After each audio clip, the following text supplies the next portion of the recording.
एक गांव में मालती नाम की महिला रहती थी। उसका बेटा किशोर शहर में कपड़ों की फैक्ट्री का मालिक था और अच्छे पैसे कमाता था।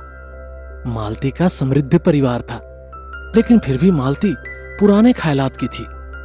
एक दिन उसकी पड़ोसी सहेली रेखा उसके घर आई। सुना है तुम किशोर की शादी के लिए लड़की ढूंढ रही हो।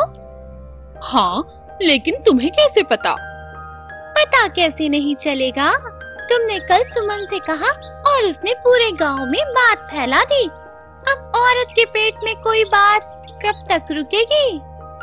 हाँ, मैं सोच रही थी कि इस साल किशोर की शादी कर दूं।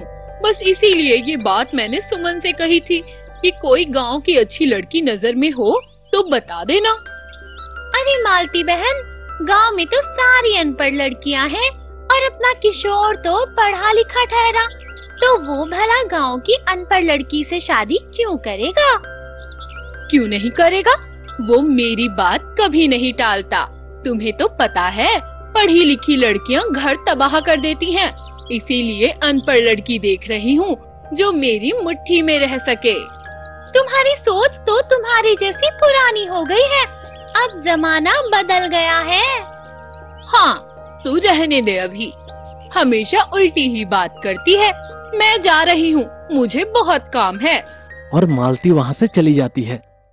कुछ दिनों के बाद किशोर शहर से गांव आया और जब उसे शादी के बारे में पता चला तो उसने माँ से कहा, माँ, अब आपको मेरी शादी की चिंता करने की जरूरत नहीं है, क्योंकि मैंने लड़की ढूंढ ली है। उसका नाम दीपा है। यह कहते हुए किशोर माँ को लड़की की फोटो दिखाता है। लड़की तो सुंदर है, पर ज्यादा पढ़ी लिखी तो नहीं है ना? पढ़ी लिखी है और मेरे दोस्त की कंपनी में फैशन डिजाइनर का काम भी करती है।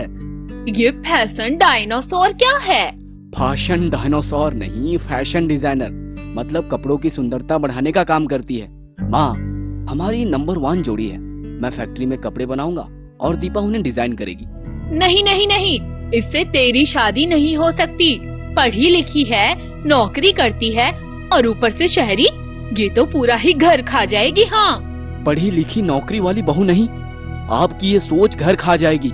और माँ, मैं शादी करूंगा तो सिर्फ दीपा के साथ करूंगा, नहीं तो नहीं करूंगा। इस तरह किशोर मालती से गुस्सा होकर शहर चला गया।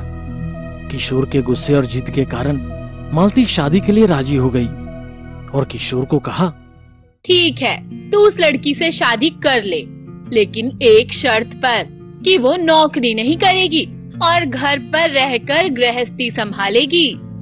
फिर कुछ समय बाद किशोर और दीपा की शादी हो जाती है। शादी के बाद दीपा नौकरी छोड़कर घर के काम करने लगी और किशोर अपना कारोबार संभालने लगा। सब सही चल रहा था कि एक दिन किशोर को फोन आया। हेलो मालिक, शॉर्ट सर्किट के कारण हमारी फैक्ट्री में आग लग गई है। पूरा कारखाना जलकर खाक हो गया। यह सुनकर किशोर के होश उड़ जाते हैं। हे भगवान, ये क्या हो गया? मैं बर्बाद हो गया। मेरे पास कुछ गहने हैं, उसे तोड़कर हम फिर से अपना कारोबार खड़ा कर सकते हैं। नहीं, इतने कम पैसों से कुछ नहीं होगा। लोगों के उधार भी तो देने हैं। ठीक है, इससे मैं फैशन डिजाइनर का काम शुरू करती हूँ। नहीं नहीं बहू, तुम कुछ नहीं करोगी। लोग क्या कहेंगे? नहीं माँ जी, हमें लोगों से क्या मतलब है। आज हमारा बुरा वक्त है, कोई बैठकर हमें पैसे लाकर नहीं देगा। और वैसे भी मैं कोई गलत काम नहीं कर रही हूँ, पढ़ी लिखी हूँ, काम करना चाहती हूँ। हाँ माँ, ये सही कह रही है। वैसे भी अब हमारे पास खोने के लिए कुछ नहीं है। और फिर दीपा अपने गहने तोड़कर फैशन डिजाइनिंग का काम शुरू करती है और किशोर शहर जाकर ऑर्डर लेने का काम करने लगा और दोनों खूब मेहनत करने लगे। धीरे धीरे उनका काम बहुत बढ़ता चला गया और उन्होंने एक बड़ी फैशन डिजाइनिंग कंपनी खोल दी। यह सब देख रेखा मालती से कहती है, अच्छा, तो अब बड़ी कंपनी भी शुरू कर दी? हाँ हाँ, क्यों नहीं। मेरी बहू जो इतनी होशियार है। अगर उस दिन भी तुमने बहू को काम करने से रोका होता तो आज तुम्हारे दिन बहुत बुरे होते। हाँ रेखा, तुमने सही कहा। मैं गलत सोचती थी। बहू को मुट्ठी में नहीं, दिल में रखना चाहिए। आज मेरी बहू पढ़ी लिखी है और उसके काम की वजह से ही आज हमारे फिर से अच्छे दिन आए हैं। इसीलिए सबको पढ़ा लिखा होना चाहिए और पुरानी सोच बदलकर जमाने के साथ आगे बढ़ना चाहिए। लोग क्या सोचेंगे इस पर ध्यान ना देकर अपने काम पर ध्यान देना चाहिए।